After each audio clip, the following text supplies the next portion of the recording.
Welcome to Frequency Matters, the RF Microwave Update series. I'm Pat Hindle, and I'm here with my co-host, Del Pearson. In this episode, we're going to cover our December government and military electronics themed issue with the technical features. And the cover story is great. It's the role of drones in improving ESM validation by QuadSat. And they discuss how drone measurement systems can really help Navy ships save time and reduce costs for EW testing in place. So imagine having to pull out that equipment and take it somewhere and then put it back every time there's a software update or a new piece of hardware. You no longer have to do that if you just fly the drone overhead and do all the testing in place. So a great improvement there. Del, what do we have for technical features? Hello, Pat. We had 3 tech features in addition to the cover feature, including one from you.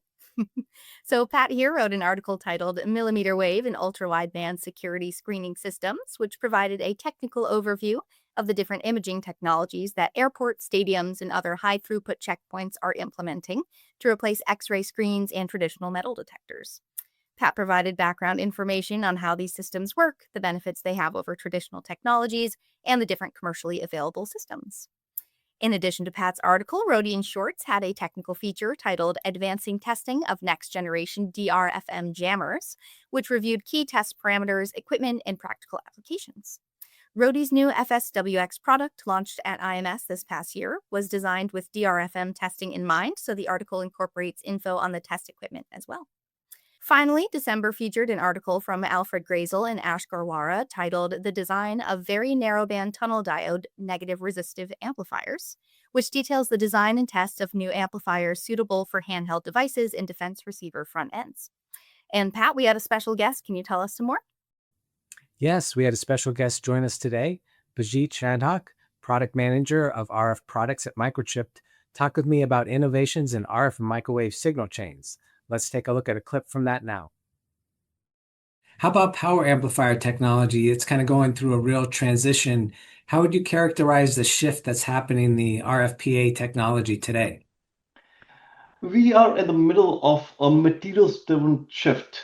So if you look at gallium silicon carbide, it continues to dominate high power, high frequency applications because it delivers higher efficiency, greater thermal robustness, and wider bandwidth than LDMOS. But gallium silicon carbide has the highest power density, which gives it the capability to have high linear efficient output power for the power amplifier. So that's kind of what's driving the trend towards more and more gallium silicon carbide for high frequency and high output power applications. At Microchip, we offer a broad portfolio of devices using gallium silicon carbide technology. We have our RF transistors, we have our power amplifier mimics, and these are designed for satellite communication, aerospace and defense applications, avionics, radar, 5G. And with our portfolio, we are able to provide this high efficiency, high linearity solutions, meeting the needs of this market segment. In addition, if a customer needs or rad hardened components, we can do it as a custom product for spaceborne applications. It was really interesting to learn about the breadth of products from Microchip. Turning to the news, there have been a lot of mergers and acquisitions recently, and that trend continues this week as Marquee Microwave announced it's been acquired by Industrial Growth Partners, and the partnership will enable Marquee Microwave to accelerate investments in innovation, capacity, and global expansion, supporting the company's long-term growth plans and deepening their commitment to customers worldwide. And the current management team will remain in place. It's just more resources that they'll have available at hand. And also, Focus Microwaves announced that they will join MPI Corporation, and the two companies have joined together to strengthen their place in the market. And I also saw that the European space innovation has taken a big leap, with 2 pioneering satellites being successfully launched for connectivity solutions, and these are secure solutions for Earth observation missions from space. And space company Open Cosmos has achieved a major breakthrough with the successful deployment into orbit of these 2 key platforms. There's a 6G Starlab, and it's the first in-orbit telecommunications laboratory and a new satellite of the Open Constellation. And the Open Constellation is a mutualized satellite infrastructure to enable organizations to access better quality, more frequent data generated out of the satellites that they contribute. And this represents a truly integrated cross-sector space ecosystem where satellite infrastructure serves as a common digital backbone, driving innovation, enabling new services across industries. And also, one thing I always look forward to twice a year is the Ericsson Mobility Report. It's always full of good information. And the latest Ericsson Mobility Report was in November 2025, reveals how the convergence of AI, cloud computing, and mobile technologies are set to reshape data traffic patterns and connectivity demands.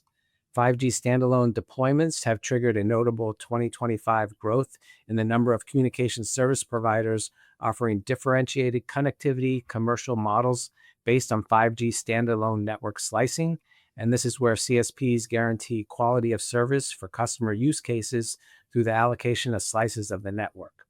And they also noted that the enhanced mobile broadband is forecast to top 6.4 billion 5G subscriptions by the end of 2031, comprising of about two-thirds of all mobile subscriptions at the time. In 2025 alone, 5G subscriptions are expected to top 2.9 billion by the end of the year, and this is about one-third of all the mobile subscriptions worldwide. And global 6G subscriptions are forecast to reach 180 million by the end of 2031.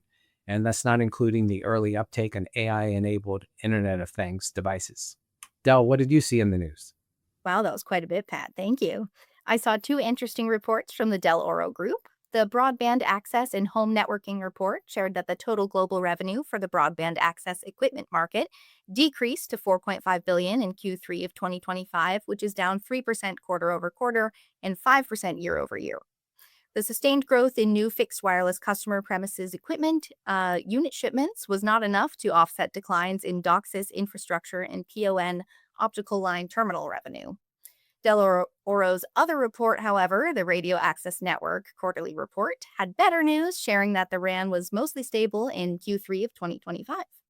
The report includes RAN revenue from baseband, radio hardware, and software, and notes the top 5 suppliers as Huawei, Ericsson, Nokia, ZTE, and Samsung.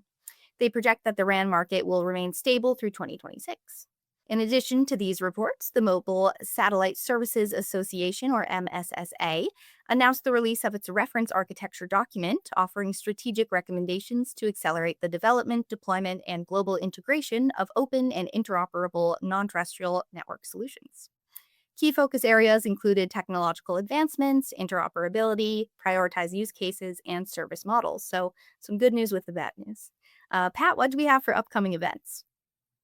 I'll be heading out next week to the Association of Old Crows International Symposium and Convention in National Harbor, Maryland. We'll find out what's the latest in electronic warfare there. And I'm sure our cover story by QuadSat on testing the Navy ship EW systems with drones will be well received. So we'll be handing those out at the event. And we've already seen news from Rohde & Schwartz, DB Control, Mercury Systems, Quantic Electronics, Spectrum Control, and some others. So check out our news section for details on what they've released for the Old Crows show.